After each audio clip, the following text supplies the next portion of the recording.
एक जबरदस्त मुक्का पड़ा और टकराते ही हरी आभा जोर से फट पड़ी। हारू पीछे की तरफ उछल गया और जमीन पर जोर से गिरा। उसके चारों तरफ बैंगनी ऊर्जा चिंगारियों की तरह चमकने लगी। लिनफैंग वहीं खड़ा था।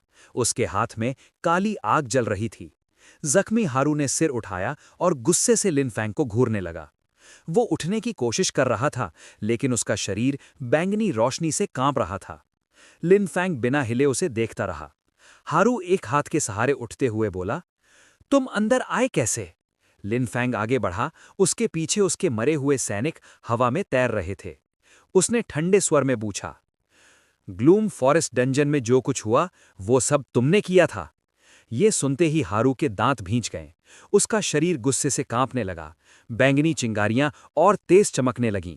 वो चिल्लाया, तुम्हारी हिम्मत कैसे हुई मुझ पर हाथ उठाने की? अचानक उसके चारों तरफ गहरी बैंगनी ऊर्जा फैलने लगी।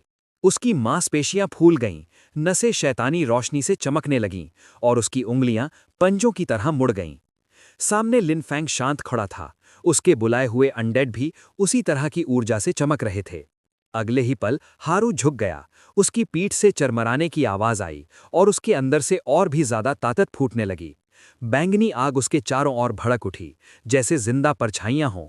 उसके शरीर पर अजीब निशान फैलने लगे। उसने सिर उठाया। उसकी आंखें लाल चमक रही थीं। डेमन क्लैन की प्रतिबंधित तकनीक, फ्लैश सैक्रिफाइस। उसका शरीर और बदलने लगा। कान नुकीले हो गए। ताकत हर हिस्से में फैल गई। अब वो अपने नए राक्षसी रूप में खड़ा था, बैंगनी और काली लपटों से घिरा हुआ। ये देखकर लिनफैंग की आंखें सिकुड़ गईं। उसने तुरंत पहचान लिया और सख्त आवाज में पूछा, क्या तुम डेमन क्लैन के जासूस हो? लिनफैंग की बात सुनकर हारू हंस पड़ा। वो बोला, मैं ग्लॉडियस का सच्चा भक्त हूं। ये सुनकर लिनफैंग का चेहरा गंभीर हो गया। उसे समझ आ गया कि हारू का संबंध साथ में डेमन किंग ग्लॉडियस से है। गुस्से में हारू की आंखें चमक उठीं। बैंगनी लपटें उसके चारों ओर घूमने लगीं। वो गरज कर बोला, तुम्हारी हिम्मत कैसे हुई मेरे स्वामी का नाम इतनी आसानी से लेने की? अचानक वो पूरी रफ्तार से लिनफैंग की तरफ झपटा। उसकी बाहों पर अंधेरा लिपट गया। मर जाओ! लेकिन लिनफैंग अपनी जगह से हिला भी नहीं। उसके साथ खड़ी अनडेड आगे बढ़ी। उसके चारों ओर बैंगनी ऊर्जा घूम रही थी। जैसे ही हारू हमला करने पहुंचा, अनडेड ने तुरंत अपनी चमकती दरांती ऊपर घुमाई। एक तेज बैंगनी रोशनी की अर्धचंद्राकार लहर निकली और हारू का हमला रोक दिया। लेकिन वो पीछे नहीं हटा। उसने और ज्यादा दैत्य शक्ति छोड़ दी, जिससे महिला अनडेड की दरांती में दरारें पड़ने लगीं।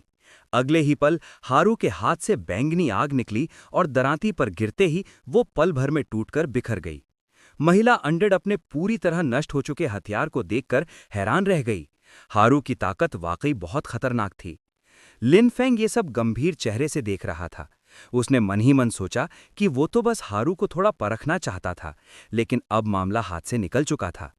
महिला अनडेड ने फिर से अपने विशाल दरांती बनाई और भारी मात्रा में नेक्रो ऊर्जा छोड़ते हुए हारू पर हमला कर दिया। जैसे ही वो ऊर्जा हारू से टकराई, वो जोर से गरजा। उसके शरीर से अब नीली और बैंगनी लपटें निकलने लगीं।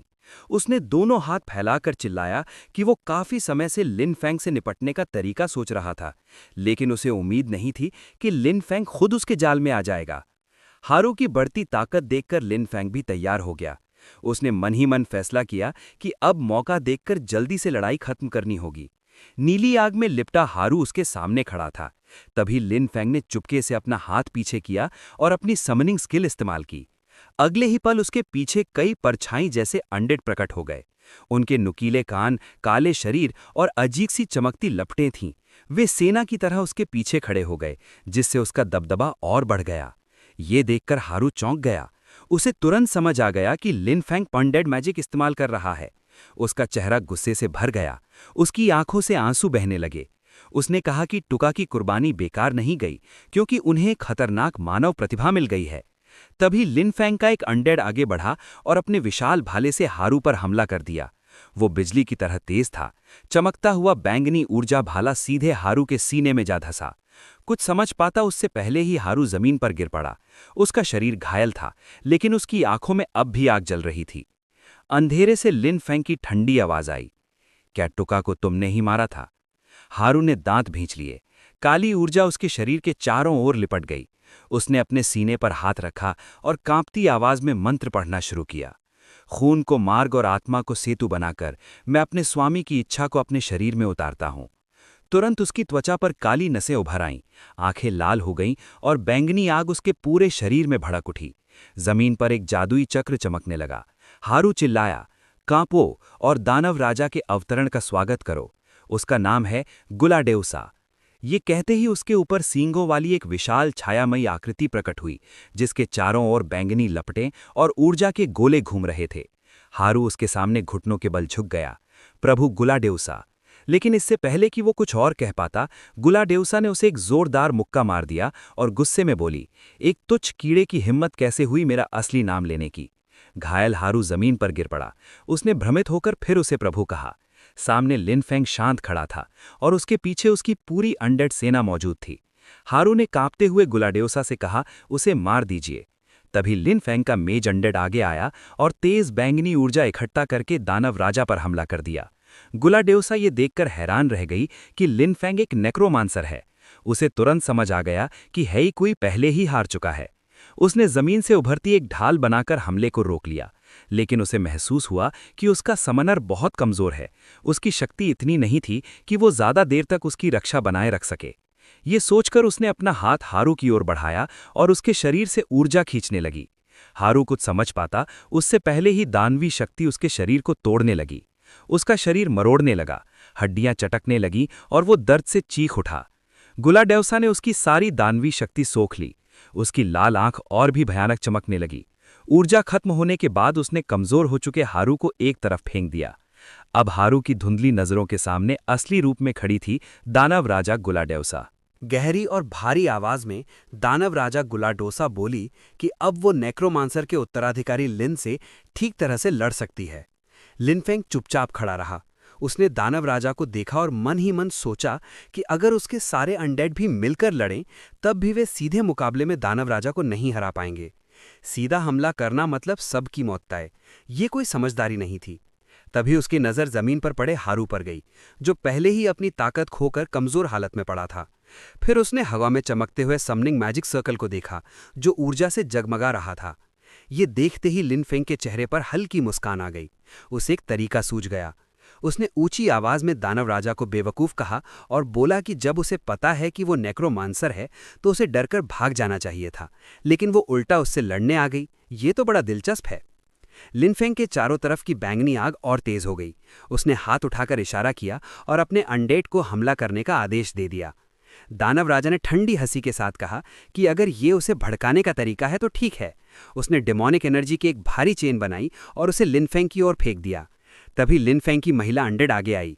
उसने अपना स्टाफ घुमाया और रोशनी के घेरे बनते ही एक मजबूत सुरक्षा दीवार खड़ी हो गई। दूसरा अनडेड मैच भी आगे बढ़ा और अपने चारों तरफ चमकते हुए कई बुलबुले बना दिए, जो एक सुरक्षा परत की तरह थे। लेकिन ये सब दानव राजा के हमले के सामने टिक नहीं पाया। एक ही बार में सब उछलकर दूर जा गिरे। दानव राजा ने उन्हें तिरस्कार से देखा और कहा, इतने कमजोर, अब तो मुझे शक हो रहा है कि तुमने हेची को हराया कैसे। दूसरे हमले में उसने लिनफेंग के सारे अनडेड पूरी तरह नष्ट कर दिए। इसके बाद वो सीधे लिनफेंग के पास पहुंची, उसे पकड़कर हवा में उठा लिया और बोली, मरने से पहले तुम्हें आखिरी शब्द बोलने का मौका देती हूं।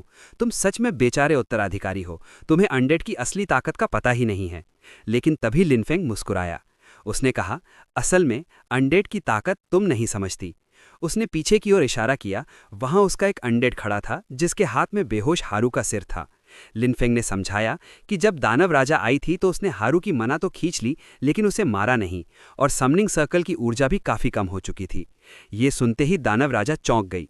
लिनफेंग नीचे खड़ा हल्का सा मुस्कुराया और बोला, मुझे पहले से ही शक था। दानव राजा गुस्से से दहाड़ उठी, मैं तुम्हें छोड़ूंगी नहीं। उसका विशाल शरीर अचानक ऊर्जा से भर गया, लेकिन अगले ही पल उसमें दरारें पड़ने लगीं।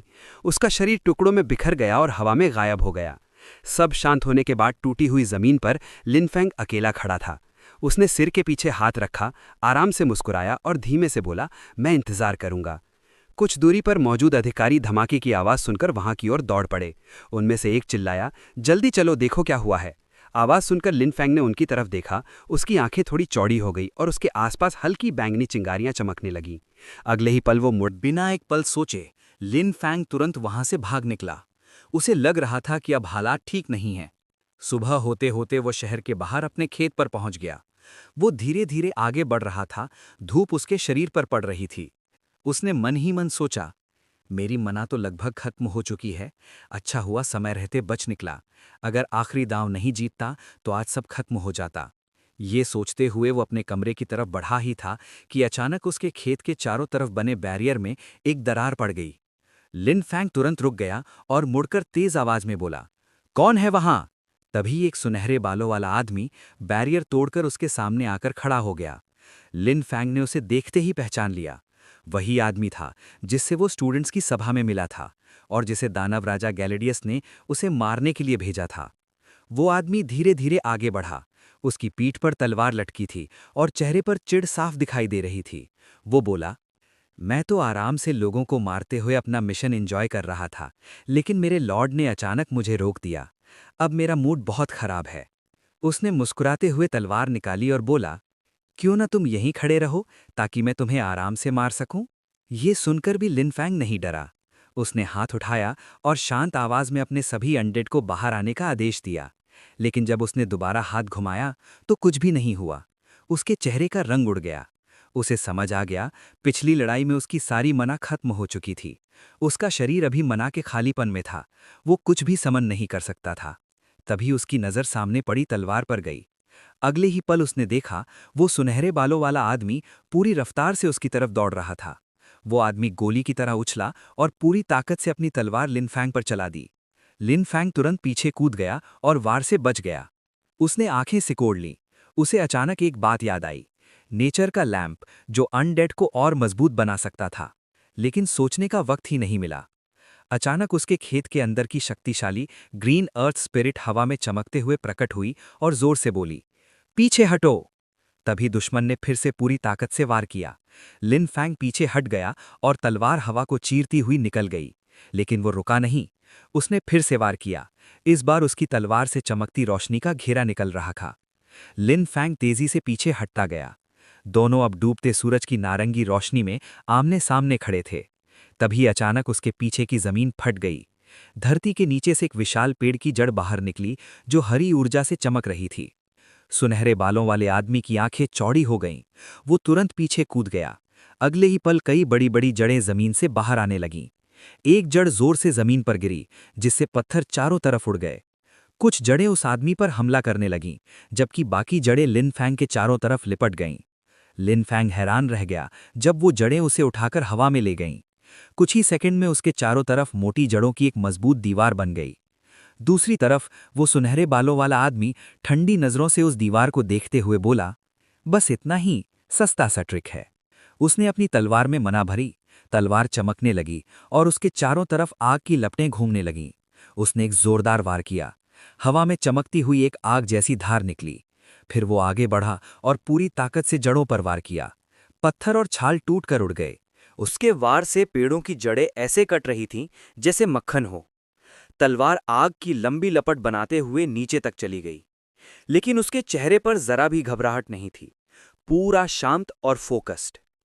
जब उसने सामने देखा तो लिन फैंग जान बचाकर भागता हुआ दिखा। ढलते सूरज की नारंगी रोशनी में उसकी परछाई लंबी खिंच रही थी और सुनहरे बालों वाला आदमी उसे जाते हुए ध्यान से देख रहा था। लिन फैंग को ऐसे भागते देखकर उसे अतीत की एक घटना याद आ गई। एक अंधेरा हॉल था, चारों तरफ ऊंचे पत्थर के खंभे। उस वक्त भी एक आदमी काले कपड़ों में भाग रहा था और उसके पीछे यही सुनहरे बालों वाला आदमी तलवार लेकर तेजी से दौड़ रहा था। उसकी आंखों में सिर्फ एक ही चीज थी, शिकार को खत्म करना। लेकिन तभी उसके पीछे एक विशाल साया उभरा। वो था दानव राजा ग्लेडियस। उसकी भारी आवाज गूंजी, मिशन रोक दो, पीछा बंद करो। सुनहरे बालों वाला आदमी चौंक कर बोला, वो नोबल हमारी योजना का हिस्सा है। अगर अभी नहीं मारा तो एनफोर्समेंट टीम आ जाएगी और खतरे में मैं पड़ जाऊंगा। ग्लेडियस की नजर और ठंडी हो गई। क्या तुम मेरे फैसले पर सवाल उठा रहे हो? अगले ही पल भयानक दबाव उस पर घिरा और वो उछलकर दूर पत्थर के फर्श पर जा गिरा। वो उठने की कोशिश कर ही रहा था कि उसके शरीर के चारों तरफ नीली ऊर्जा चमकने लगी। ग्लेडियस बोला, मेरे निशान का पीछा करो, वही तुम्हें आगे ले जाएगा और तुम्हें तुम्हारा शिकार मिल जाएगा। तभी उसके हाथ पर एक चमकता हुआ निशान उभरा, गोल आकार, बीच में लिपटा हुआ ड्रैगन। ग्लेडियस का निशान। वो घुटनों के बल बैठ गया और धीमी आवाज में बोला, मैं आपके आदेश का पालन करूंगा मेरे स्वामी। वर्तमान में उस याद को याद करते हुए उसने ग्लेडियस का निशान निकाला और सामने खड़ी पेड़ों की जड़ों की दीवार की तरफ बढ़ा। उसकी हथेली से फिर सुनहरी आग उठने लगी। वो दीवार को देखते हुए बोला, ये पौधे वही फार्म वाले हैं क्या? और अगले ही पल धम, उसने आग से भरी मुट्ठी दीवार पर दे मारी। जबरदस्त धमाका हुआ, जमीन हिल गई और हर तरफ मलबा उड़ने लगा। आग के बीच से वो आराम से दूसरी तरफ निकल आया। अब उसे समझ आ गया था कि ये सब कैसे काम करता है। उसकी आंखें तेज हो गईं। उसने लिन फेंग की तरफ उंगली दिखाते हुए कहा, गद्दार भागकर बच नहीं पाएगा। और वो फिर से पूरी रफ्तार से उसके पीछे दौड़ पड़ा। लिन फेंग डर के मारे पूरी ताकत से भाग रहा था। पीछे से सुनहरे बालों वाला आदमी भारी कदमों के साथ तेजी से दूरी कम कर रहा था। अचानक चारों तरफ से पेड़ों की बेलें उस पर हमला करने लगीं, लेकिन वो हवा में उछल गया, शरीर को घुमाते हुए सारी बेलों से बच गया। अब वो हवा में ही लिन फेंग के पीछे था, तलवार निकली हुई वार करने को तैयार। अचानक उसने छलांग लगाई, लिन फेंग को पकड़कर जोर से नीचे जमीन पर दे मारा। धड़ाम, लिन फेंग का शरीर जमीन पर जोर से घिरा। चारों तरफ धूल और मलबा उड़ गया। सुनहरे बालों वाला आदमी नीचे उतरा और ठंडी मुस्कान के साथ बोला, खेल खत्म। ढलते सूरज के नीचे उसने तलवार ऊपर उठाई, आखिरी वार के लिए। लेकिन लिन फेंग शांत होकर मुस्कुराया। हाँ, अब सच में खत्म हो गया। उसके हाथ के ऊपर एक चमकता हुआ क्रिस्टल तैर रहा था, नेचर लैंप। हरी रोशनी उससे निकलने लगी। लिन फेंग उसे एक्टिवेट करने की कोशिश कर रहा था, लेकिन वो पूरी तरह चालू नहीं हुआ। वो चौंक गया। क्या सिर्फ नेक्रोमांसर की मना काफी नहीं है? एक पल के लिए वो रुक गया। फिर उसने दांत भींचे और बोला, अब जो भी हो, जल उठो। उसने अपनी नेचर एनर्जी भी उसमें डाल दी। अगले ही पल हरी लपटें भड़क उठी। नेचर लैंप तेज रोशनी से चमक उठा। सुनहरे बालों वाले आदमी की आंखें हैरानी से फैल गईं। चमकती रोशनी उसके चेहरे पर पड़ रही थी। उसी समय लिन फेंग धीरे धीरे खड़ा हुआ। उसके शरीर से हल्की हरी चमक निकल रही थी और उसके हाथ में लैंप ऑफ नेचर तैर रहा था। अगले ही पल उसकी पूरी खेती वाली जमीन में ऊर्जा की एक जोरदार लहर फैल गई। जमीन जोर जोर से कांपने लगी। हर तरफ प्राकृतिक ऊर्जा भर गई। मिट्टी को चीरकर हरी हरी बेलें बाहर निकल आईं और तेजी से पूरे इलाके में फैलने लगीं। वे पेड़ों और इमारतों से लिपटने लगीं जैसे जिंदा सांप हों। सुनहरे बालों वाला आदमी मुड़ा तो देखा कि बेलें सीधे उसी की तरफ बढ़ रही हैं। वो कुछ समझ पाता उससे पहले ही बेलों ने उसके हाथ पैर कसकर जकड़ लिए। वो गुस्से से चिल्लाया, लिन फेंग तो कितना घटिया नेचर टाइप है।